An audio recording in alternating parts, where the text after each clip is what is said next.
Wale si watu wa kushikwa, wamepatikana ndiye huyu ako na hiyo bunduki. Maliza yeye hapo. Anapelekwa kotini kufanya nini na ameua watu 6? Angusha hawa. Angusha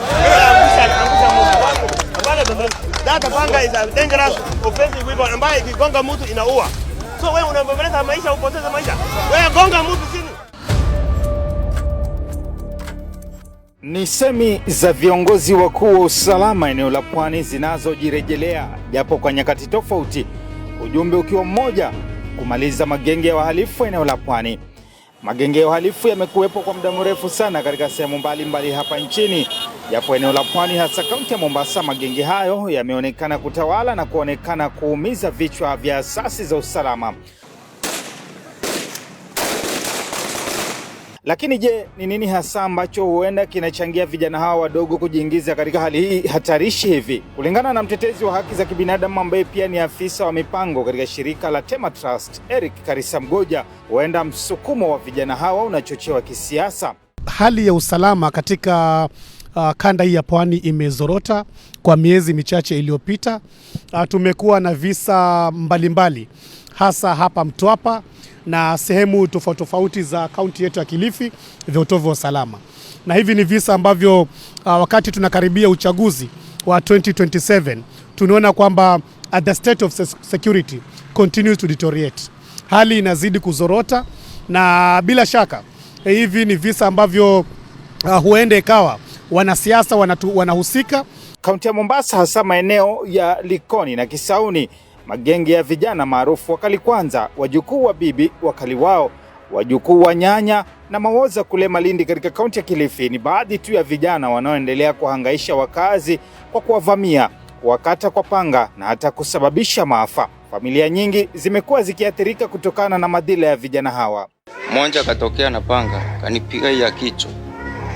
Mwingine naye akanikata hiyo. Sasa watu walivyokimbia kidogo, sasa mimi ndo kidogo nilikuwa sina mbio yani. Wakanipiga sasa mapanga ya kichwa, mwingine ya mkono. Turejee miaka ya nyuma, enzi za utawala waliyekuwa kamishna wa kaunti ya Mombasa Nelson Marwa. Amri ya shoot to kill ilitangazwa na makumi ya vijana waliathirika. Wale si watu wa kushikwa, wamepatikana ndiye huyu ako na hiyo bunduki. Maliza yeye hapo. Anapelekwa kotini kufanya nini na ameua watu 6?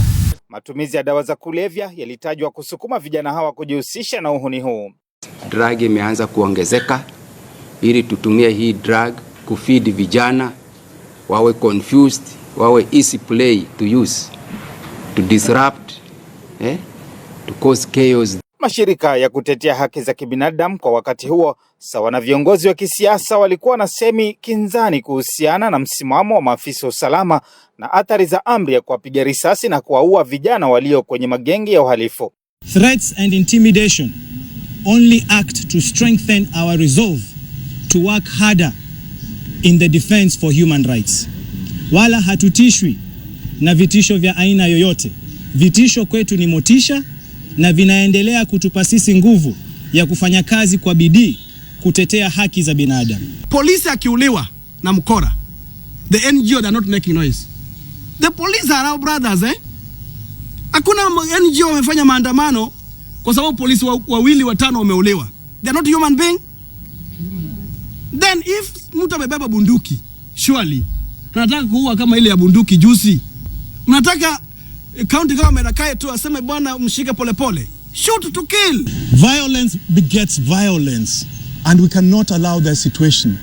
What is pushing, fueling extremism is part of the extrajudicial actions that we are seeing in this society. Mapema mwezi Januari mwaka 2026, vitendo vya magenge ya uhalifu viliwafika kooni maafisa wa usalama eneo la Pwani, hasa baada ya vijana katika eneo la Old Town mjini Mombasa kumvamia mlinzi wa usiku na kumkata kwa panga na kumjeruhi.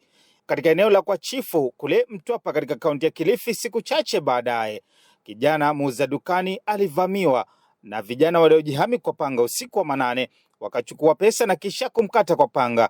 Matukio hayo yote yalirekodiwa kwenye kamera za siri za CCTV katika maeneo husika kwa wakati huo. Baadaye idara ya upelelezi wa jinai DCI ilitangaza kuwakamata vijana 3 waliohusika na tukio la uvamizi kule Mtwapa kwa Chifu katika kaunti ya Kilifi. Matukio haya yalionekana kuikera jamii iliyosambaza kanda za video mitandaoni, na hapo kamanda wa polisi ukanda wa Pwani Ali Nuno akasimama kidete na kutoa amri ya shoot to kill kwa washukiwa wa magenge ya uhalifu. We will not hesitate to use our firearms. 2 were fatally injured in Likoni, and that's how Likoni came quiet. Therefore, where we are justified to use our firearm, we will not hesitate to use the firearm. Mutachimba makaburi hapa Mombasa mkicheza. Sitabembeleza na sitacheka na hii watu. Coco FM ilizuru duka lililovamiwa eneo la kwa Chifu Mtwapa katika kaunti ya Kilifi na kuzungumza na wakazi kuhusiana na usalama eneo hilo. Wakazi hapa walitilia shaka namna kitendo hicho kinavyoweza kutokea karibu na kituo cha polisi, ili hali kuna maafisa usalama ambao wanafaa kushika doria. Tuko na maaskari wetu ambao wanafanya patrol. Ikiwa kijana huyu alivamiwa saa 7 mwendo saa 7 saa 8, polisi ambao wafanya patrol mlikuwa wapi wakati huo mpaka kijana huyu anavamiwa? Na hata mwenyewe anitafutia riziki. Mimi nataka kusema usalama umezorora kuanzia na maafisa wetu wa polisi. Wanasema maafisa usalama wanafaa kushirikiana na jamii katika masuala ya usalama, ambapo wakazi watakuwa na urahisi wa kutoa taarifa zinazoonekana kuwatisha kwa usalama wao.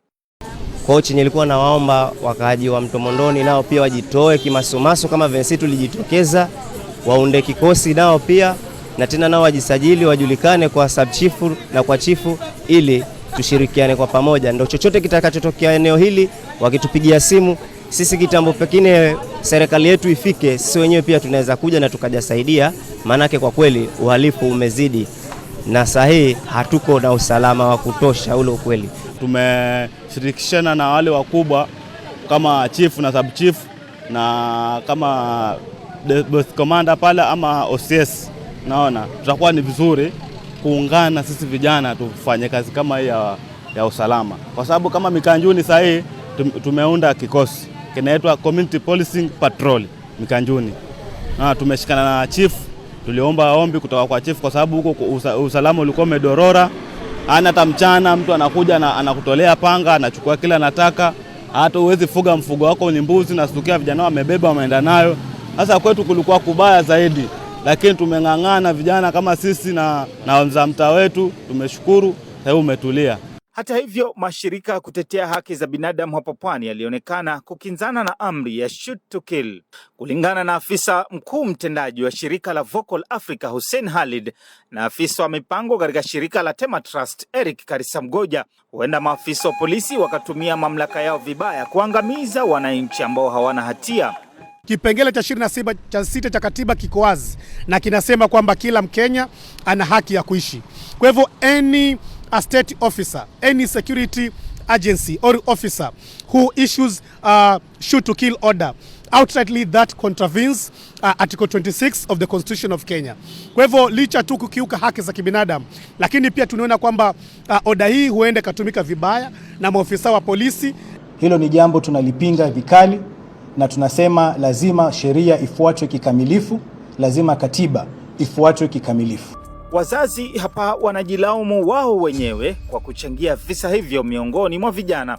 Kama mzazi unakaa na mtoto wako na hujui mtoto wako yafanya nini, kazi gani, lakini unapoletewa kitu wewe unachukua, tuulize mwanangu kazi ufanyi, mbona unaleta hii mali unaitoa wapi? Ikiwa nitamwambia mtoto wangu na hasikii, kila uchao na kukanya na usikii, unataka nini? Asiyesikia la mkuu huvunjika guu. Ndio hiyo shoot and kill ambayo inasema, japo usipokei kwa uzuri lakini itabidi. Lakini vijana wenyewe wanaipokeaje amri ya idara ya usalama ya shoot to kill? Upande wangu usioni mbaya, kwa sababu vijana bwana akitoa panga regeshi. Hata wewe ukikutana nao na kasimu kako umetoka kwa mjengo umechoka, una 200 mfukoni, atakwambia utoe, na utakataa atatoa panga na panga haitarudi bure. Hawa ndugu zetu kama ni kukanywa na kuonywa, wameonywa sana, na wakishikwa wakipelekwa pale kituoni, wazazi wao wanajichanga, wako radhi mtu akauza hata kama ni kiwanja, lakini hakikishe mtoto wake ametoka tena. Hatuwezi kukubali hii hali inavyoendelea, tuweze kukubali kama community, kwa sababu idadi kubwa ya vijana hawa mapanga, mambo walioweza kuyaharibu katika community yetu ya Mombasa, wameweza kuharibu kwenye sekta ya blue economy, wameweza kuharibu kwenye sekta ya tourism, wameweza kuharibu katika sekta ya industry, wameweza kuharibu katika sekta ya investment. Vijana wako Wewe kijana wako aharibu uchumi. Uchumi ni hivi vitu. Investors wanaogopa kuja Mombasa kwa ajili ya hii. Kwa hivyo hapa ilipofikia, sisi kama community tumemwambia Bwana Ali Nuno tuko nyuma yake, na chochote alichokisema tumekikubali na kianze kufanyiwa kazi. Alipoitwa katika bunge la kitaifa kueleza kuhusu mustakabali wa usalama wa kitaifa na ongezeko la magenge ya uhalifu, waziri wa usalama wa kitaifa Kipchumba Murkomen aliwalaumu viongozi wa kisiasa kwa kuchangia visa vya utovu wa usalama. The sponsors are sitting in this house. You know, their associates and their PAs are the ones who are buying the bullets and the guns.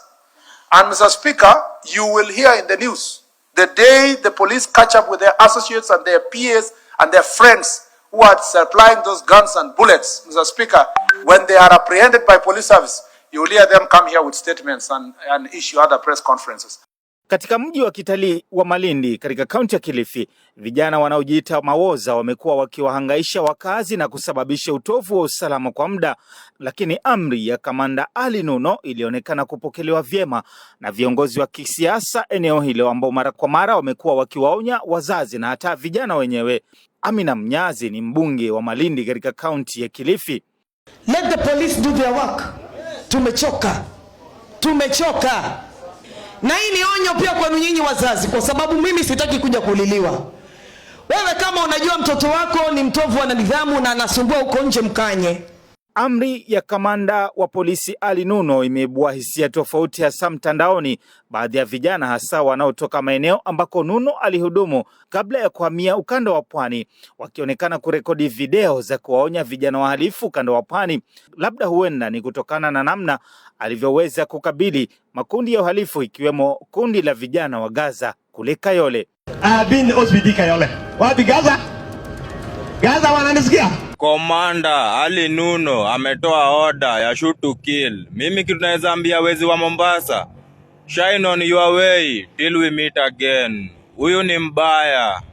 Katika mabadiliko ya matukio hivi majuzi, Kamanda Nuno alionekana kwenye baadhi ya vyombo vya habari mitandaoni akikanusha kutoa amri hiyo. Hakuna mahali Ali Nuno amepeana amri ya shoot to kill. That's the issue ya media na press and the human rights activities, activists. I respect the law. I respect the human life and dignity. What I said is that we will use necessary and reasonable force. Takbir! And I said, where this person is striking any member of our society with a dangerous or offensive weapon, which is likely to cause a death, I will not hesitate to use the firearm. I will use my firearm justifiably. That's what I said. Yote tisa kama isemavyo, usalama unaanza na mimi na wewe. Ni jukumu la mzazi kuhakikisha mhusika anafuata sheria. Mimi ni Joseph Jira na hii ni makala ya Amri ya Shoot to Kill hapa Coco FM.